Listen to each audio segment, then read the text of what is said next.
Bienvenue, on va se plonger aujourd'hui dans une période absolument fascinante et tumultueuse, le 4e siècle avant Jésus-Christ dans le monde grec. Imaginez un peu, un monde en plein chaos où les repères s'effondrent. C'est un siècle qui commence dans la guerre et l'incertitude et qui s'achève avec la naissance d'un empire qui va redessiner la carte du monde connu.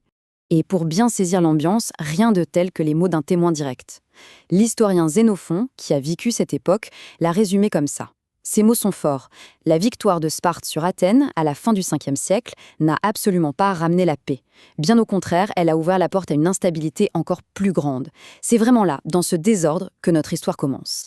Alors, pour y voir plus clair dans cette transformation radicale, voilà le parcours que je vous propose. On va d'abord explorer cette incertitude et cette lutte acharnée pour le pouvoir. Ensuite, on verra comment une puissance un peu inattendue, la Macédoine, va complètement changer la donne.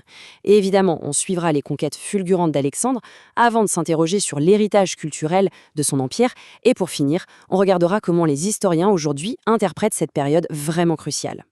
Allez, on plonge au cœur de l'action. On est en 404 avant notre ère. Sparte vient de vaincre Athènes, mettant fin à la terrible guerre du Péloponnèse. On pourrait croire que c'est la fin des ennuis, mais pas du tout. Cette victoire n'instaure aucun ordre durable. Elle ouvre en fait des décennies de déséquilibre, où les alliances se font et se défont à une vitesse folle. C'est ça qui caractérise vraiment le début de ce siècle, ce que les historiens appellent la valse des hégémonies. C'est une image parfaite. Les grandes cités rivales, Sparte, Athènes et bientôt Thèbes, vont essayer, chacune à leur tour, d'imposer leur domination. Mais au lieu de s'habiller le monde grec, cette lutte sans merci va surtout les épuiser les unes après les autres et créer un vide de pouvoir. Un vide qui, vous vous en doutez, ne demande qu'à être comblé. Regardez la rapidité de ces retournements de situation, c'est frappant. Sparte domine pendant une trentaine d'années, puis, en 371, elle est militairement anéantie par Thèbes à la bataille de Leuctre, un choc énorme. Mais cette domination thébaine, elle, sera encore plus courte. Elle s'effondre à peine 9 ans plus tard. Le résultat de tout ça, aucune cité n'a plus la force de s'imposer durablement. Le champ est libre pour un nouvel acteur. Et c'est précisément à ce moment-là, pendant que les cités grecques s'épuisent dans ces guerres fratricides, que le centre de gravité politique va se déplacer. Et pour ça, il faut lever les yeux, regarder vers le nord, vers un royaume que les Grecs considéraient un peu comme des cousins éloignés, un peu rustres, la Macédoine. Le contraste est saisissant. Pendant que le sud se déchire, au nord, un royaume se consolide tranquillement.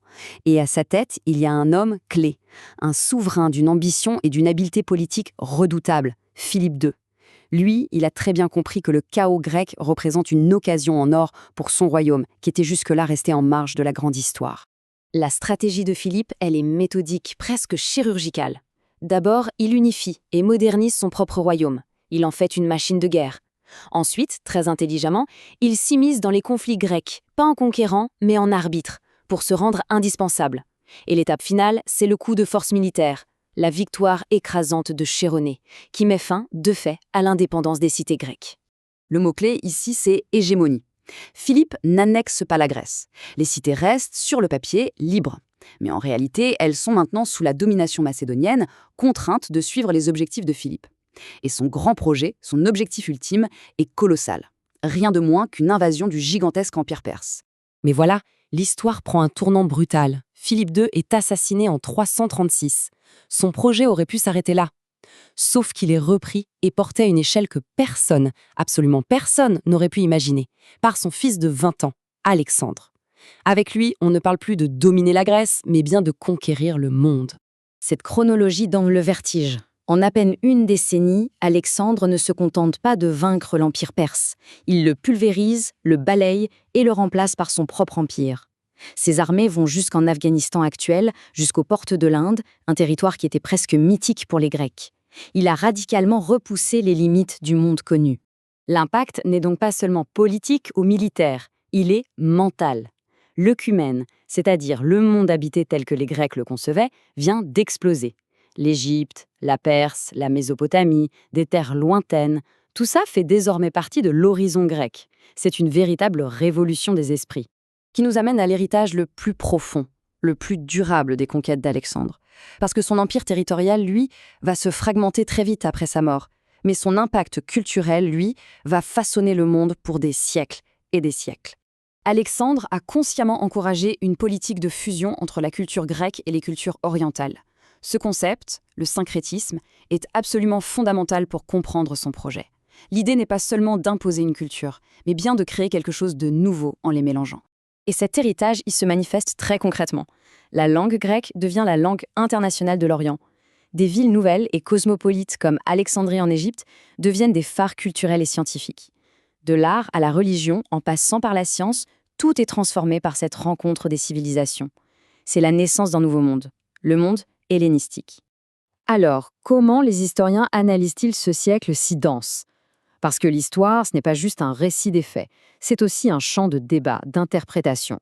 Et la grande question pour le IVe siècle, c'est, faut-il le voir comme une période de déclin, une crise, ou plutôt comme une profonde mutation ? En gros, il y a deux grandes lectures qui se sont opposées. D'un côté, la thèse de la crise de la cité, défendue notamment par l'historienne Claude Moss, qui met l'accent sur l'échec du modèle politique de la police. Et de l'autre, des historiens comme Pierre Carlier, qui préfèrent parler de transition. Pour eux, ce siècle n'est pas une fin, mais plutôt un pont entre le monde des cités et celui des grands royaumes hellénistiques. Aujourd'hui, la recherche a tendance à nuancer tout ça, en insistant sur la complexité de ces transformations. Ce qui nous laisse avec une question fondamentale, une question qui résume finalement toute l'attention de ce siècle. Pour que la culture grecque se diffuse à l'échelle du monde connu, pour qu'elle donne naissance à cette civilisation hellénistique brillante, fallait-il sacrifier ce qui l'avait fait naître, la liberté et l'indépendance de ces cités? C'est une interrogation qui, je trouve, continue de résonner, même aujourd'hui.